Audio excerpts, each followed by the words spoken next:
Assalamualaikum warahmatullahi wabarakatuh. Apa kabar semuanya netizen yang dirahmati oleh Allah Subhanahu wa taala? Eh, Mungkin banyak netizen yang bertanya kok bajunya sama Kiai. Iya, karena saya nggak punya banyak baju ya. Jadi ini kemarin dicuci dan sekarang dipakai lagi. Nah, saya insya Allah sekarang mau mau beli baju ini. Karena baju saya kan nggak pernah banyak. Jadi untuk apa juga kita ini punya baju banyak tetapi tidak digunakan ya. Paling banter saya punya baju itu tiga, tidak lebih dari itu ya, paling empat lah paling banyak. Nah, kadang-kadang kita ini mengoleksi banyak baju tetapi tidak pernah digunakan ya. Untuk apa juga, seperti halnya apa namanya, sebetulnya hidup itu simpel ya. Kita ini kadang tidak bisa membedakan antara kebutuhan dan keinginan. Jadi kalau kebutuhan itu baju itu kan untuk dipakai. Artinya dengan punya tiga baju, kalau satunya dicuci kan masih ada. Tetapi yang membuat orang itu ruwet karena bukan lagi dia berbicara tentang kebutuhan, tetapi berbicara tentang keinginan. Ya mobil, saya mobil mobil ini ya, mobil odong-odong. Tapi ya yang penting kan bisa untuk jalan. Tetapi ketika sudah berbicara keinginan, maka bukan lagi kebutuhan. Nah, kebutuhan saya kan ketika ada acara, saya mesti kalau malam takut masuk angin kan, apa namanya, ya harus ada mobil. Tapi yang penting kan mencukupi kebutuhan. Nah, kalau sudah berbicara keinginan, bukan lagi tentang apa yang dia butuhkan, tetapi tidak ada batasnya sudah. Jadi mobil yang bagus masih kurang bagus, baju bagus masih kurang bagus. Jadi, nah, kita akan berbicara tentang satu hal ya. Kenapa selama ini saya santai menyikapi gesekan-gesekan? Karena saya memandang begini. Saya ingin mengamati apa sih sebetulnya yang melatar belakangi semuanya itu. Saya mencoba mengamati dan meraba-raba sehingga saya selama ini selalu bersikap santai, tetapi saya berusaha untuk memahami sebetulnya apa ini. Pepatah Madura itu, mon pereng pelolong pasti akeleteran.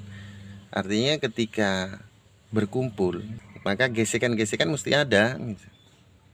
Jangankan apa nih, misalkan nih seorang keluarga punya anak empat, kumpul di rumah yang sama, maka ya, gesekan-gesekan di antara anak-anak ini mesti ada gitu, dan itu keniscayaan.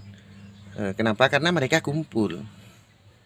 Nah, seandainya pisah justru ada mahabbah, ada rindu. Jadi rindu itu ada karena adanya pemisah. Nah, kalau kumpul bukan rindu namanya. Bukan rindu namanya. Oleh sebab itu kenapa dulu para kiai-kiai itu sangat sangat mencintai, sangat menghormati eh, para habaib gitu ya. Kenapa? Karena kiai itu zaman-zaman dahulu itu eh, lebih apa namanya, kepada pada habaib-habaib itu, sudahlah habaib, jangan turun ke medan ini, anggaplah perjuangan ini sawah ya, sawah, jangan turun ke sawah ini. Eh, Lebih baik jenengan adalah menjadi simbol gitu ya. Biarlah kami yang membajak sawah, biar kami yang apa namanya, kenapa, karena di sawah itu macam-macam, durinya ada lintahnya, ada apa namanya, ularnya, macam-macam, sehingga sampean jangan berisiko turun ke bawah, biar kami. Kenapa? Karena kiai-kiai itu memahami bahwa para habaib ini kan kebanyakan menjaga originalnya ya kan. Sementara para kiai itu kan sudah blasteran dan sudah mempribumi ya, karena eh, leluhurnya sudah banyakan pribumi, sehingga yang dipandang lebih memahami sawah ini adalah para kiai-kiai. Nah, Habib jangan dulu, karena beda tipikal ya. Karena tipikal beliau-beliau Habaib-Habaib ini kan masih kental Arabnya, karena menjaga originalitasnya. Kenapa? Karena mereka kawin sesama mereka gitu ya. Kalau kiai kan enggak. Sehingga dianggap oleh kiai-kiai itu, ya lebih baik sampean sangat berisiko kalau turun. Nah sekarang kan para habaib itu sudah mulai turun gitu ya. Justru itu yang yang oleh kiai-kiai terdahulu sangat-sangat dijaga, sehingga kiai-kiai itu sangat perhatian kepada habaib, sangat-sangat perhatian dulu. Kenapa? Karena ya memang menjaga mereka jangan sampai ini. Tapi kalau memang pilihannya sudah mau terjun, ya memang kemungkinan gesekan ada. Kenapa? Karena ya tadi karakternya beda. Kalau kiai kan sudah tahu dari zaman dahulu bahwa karakter orang-orang di sini ini kan sama dengan kiai-kiai itu, sehingga memahami.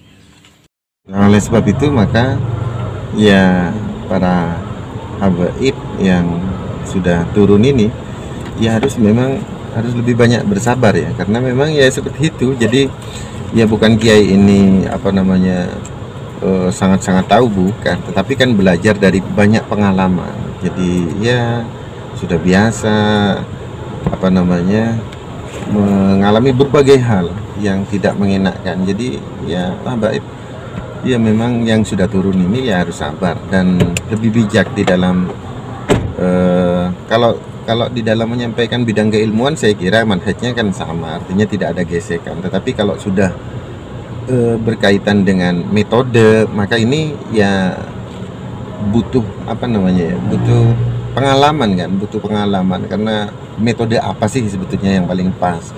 Jadi nah kalangan kiai kan sudah paham gitu ya, metode ini ternyata banyak penolakan, dan lain sebagainya. Jadi berdasarkan pengalaman saja sih.